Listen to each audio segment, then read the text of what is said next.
अंतरिक्ष में चले गए लोग, चांद में चले गए, अभी तक हम लोग रायपुर धमतरी नहीं पहुंच पाए हैं। तो कोई होता है क्या? ये सब देखो, टीना वाले, टप्पर वाले, ये वो कोई भी घुस रहा है, जो को उनके मातृभाषा में बताना पड़ेगा। बाबू इध मरकांद, बाबू इध एटेयान, बाबू इध बतातुआन, गोंडी भाषा में सिखाना पड़ेगा।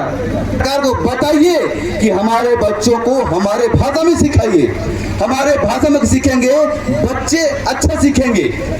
बाघ रहता हूँ, आप लोग जाने देते हैं हम बाघ हैं, यहाँ पे किसको आना पड़ेगा, पूछ के आना पड़ेगा कि हम यहाँ के राजा है, मावा नाटे मावा राज।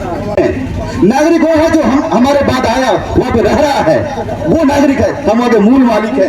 ये 244 का कहता है, लेकिन हमको दिया है, उसका हम फायदा उठाए ना। 244 का ये कहता है हम जिस क्षेत्र में रहते हैं, जहां पर रहते हैं, हम वहां के मूल नागरिक नहीं है, मूल मालिक है। रैली में चले गए, वोट दे दिए, किसको दिए पता ही नहीं है, कौन हमारे लिए हक के लड़ेगा उसको पता नहीं है। क्योंकि वे बाहरी लोग हमको दारू से शामिल कर रहे हैं। अगर हम दारू पियेंगे तो हमें सोचने समझने की शक्ति खत्म हो जाएगा। सभी कोस थीटा, साइन थीटा या फिर स्क्वायर, होल स्क्वायर ये जानते होंगे, लेकिन 244 का नहीं जानते होंगे।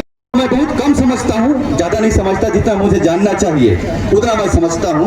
मुझे क्या अधिकार है और हमारे एसटी भाइयों के लिए क्या अधिकार दिया गया है संविधान में। आप सबको पता है संविधान हमारे भारत को कब मिला, 26 जनवरी 1950, और उसी दिन हमारे एसटी, एससी, माइनॉरिटी सभी भाइयों के लिए एक कानून पास हुआ, अनुच्छेद बना, धारा बना, और स्पेशली हमारे एसटी के लिए जो आदिवासी भाई हैं, जो जिस क्षेत्र में रहते हैं, उनके लिए अलग से एक धारा बना, जिसको बोलते हैं 244 का।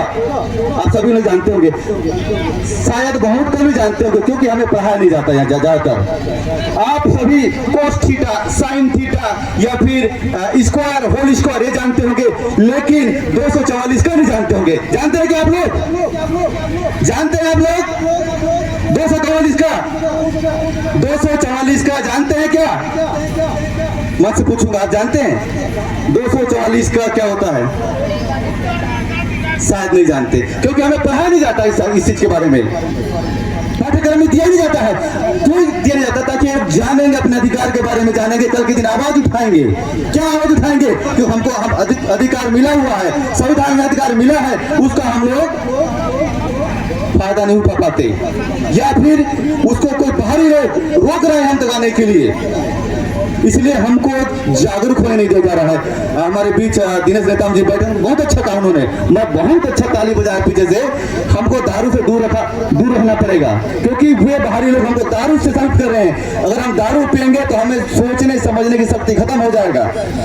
हम क्या बोल रहे हैं, क्या कह रहे हैं, हम सब भूल जाएंगे, और हमें क्या चाहिए वो भी भूल जाएंगे मांग करने के लिए।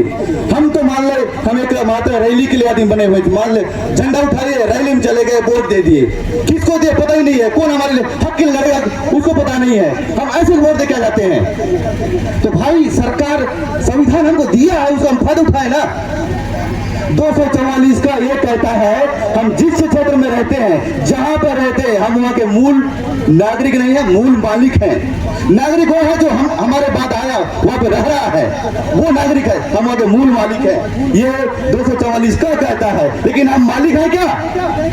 मालिक है? नहीं है, हम एक नागरिक रह गए। नागरिक क्या होता है? हमको चावल चाहिए मांगने जाते हैं, धान चाहिए मांगने जाते हैं, जमीन चाहिए मांगने जाते हैं। अगर हमारा जमीन है तो डर क्या यार? किस चीज का डर है?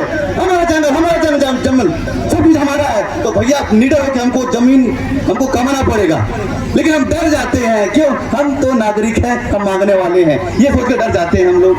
भाई जब हम के मूल मालिक हैं तो काहे का डरना? और एक चीज यहाँ पे कहा गया कि संविधान के बारे में बताना, बस मुझे यही आता है कि हम यहाँ के राजा है, मावा नाटे मावा राज। शायद गोंडी भाषा है, गोंडी बोलो है ना, मावा नाटे मावा राज कहा गया है, बोलते आते हैं लोग, लेकिन ऐसा है क्या? ऐसा दिखता है क्या यहाँ पर? मावा नाटे मावा राज नहीं दिखता। हमको शिक्षित होना पड़ेगा, पढ़ना पड़ेगा, जवाब देना पड़ेगा। किसको? सरकार को। क्या आज जिस क्षेत्र में बाघ रहता है वहां पर आम लोगों को जाने के लिए मनाही कि नहीं मनाही है? बताइए, मना है ना। जहाँ पे बाघ रहता हूँ, आप लोग जाने देते हैं? हम बाघ हैं, यहाँ पे किसको आना पड़ेगा, पूछ के आना पड़ेगा। ऐसा कोई होता है क्या? या सब देखो टीना वाले, टप्पर वाले, ये वो कोई भी घुस रहा है, बिना पूछे घुस रहा है। भाई जब 5वीं अनुसूची लागू है, वहां पर ग्राम सभा के अनुमति के बिना कोई भी घुस नहीं सकता।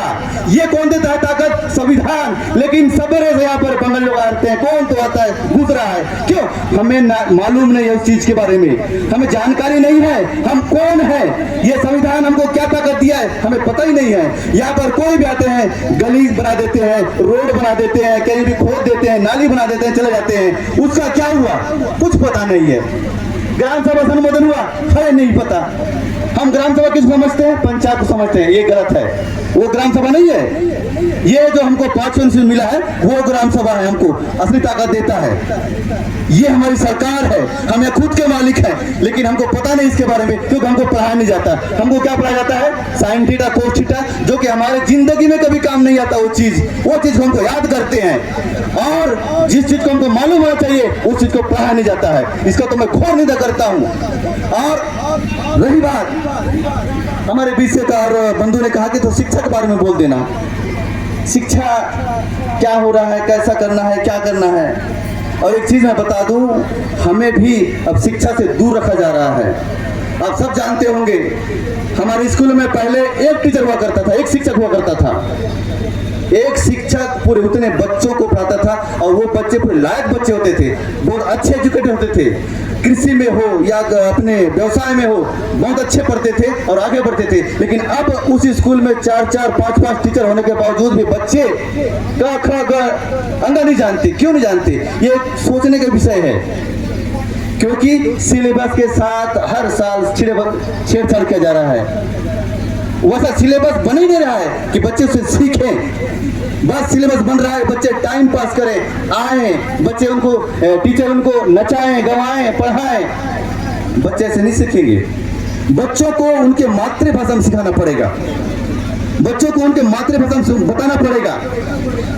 बाबू इध मरकांड, बाबू इध एटेयान, बाबू इध बातातुआन, गोंडी भाषा में सिखाना पड़ेगा।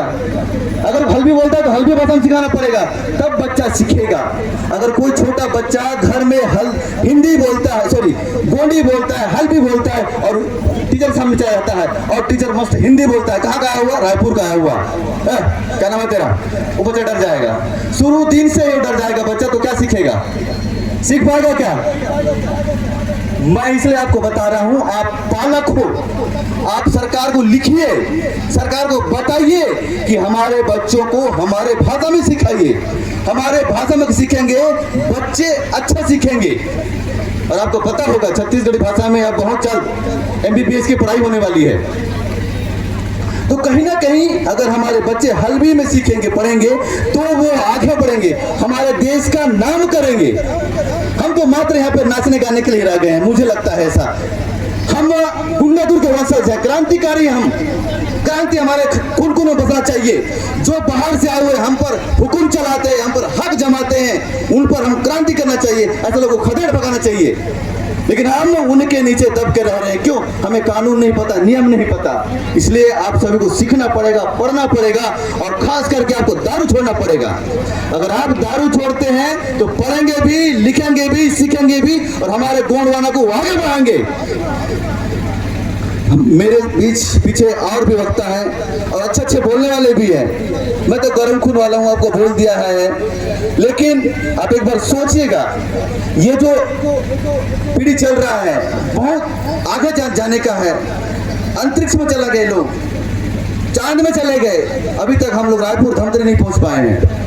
तो कहीं कहीं सीखने का है जी। हमको भी हक अधिकार है सर, हम भी इस भारत के नागरिक हैं, हमको भी अधिकार है सीखने का। तो हमारे साथ भेदभाव क्यों हो रहा है? हमारे साथ, हमारे बच्चों के साथ भेदभाव क्यों हो रहा है? वो जितने भी सरकारी स्कूलों को बंद करने की पूरी तैयारी है। क्यों? क्योंकि कॉन्वेंट स्कूल चले, ईसाइयों के स्कूल चले, इंग्लिश मीडियम चले। क्योंकि जितने भी कॉन्वेंट स्कूल है उनको जो फंडिंग होता है, बाहर से फंडिंग होता है। और यहाँ पर हम सरकारी स्कूलों पे क्या होता है? कुछ नहीं, कुछ संसाधन नहीं है। बच्चे हैं तो टीचर नहीं है, टीचर है तो बच्चे नहीं है। तो ऐसे में पढ़ाई होगा क्या? आप पालकों को जागरूक होना पड़ेगा, हम शिक्षित को जागरूक होना पड़ेगा। जो बात करता है उसको बात करना होगा। हमारे बीच कैसा ऐसे सड़क है जो गिट्टी उखड़ गया लेकिन कोई बात नहीं करता उस पर, क्योंकि सरकार बनाता है इसलिए कोई नहीं। भैया हमारे टैक्स से बना है, क्वेश्चन पूछने का अधिकार हमको है। आप सरपंच से पूछिए, सचिव से पूछिए कि ये आप इस साल सड़क बना है कैसे उखड़ गया, क्या मटेरियल डाले आप इसमें, लेकिन कोई नहीं पूछता। बहुत दुख होता है मुझे इस बात का, ये हमारा पैसा लगा हुआ है लेकिन हम कोई पूछते नहीं इस पर। बहुत बहुत धन्यवाद, आपने मुझे सुना इसके लिए, और पुनः मैं आप सभी का हार्दिक स्वागत अभिनंदन करता हूँ। एक बार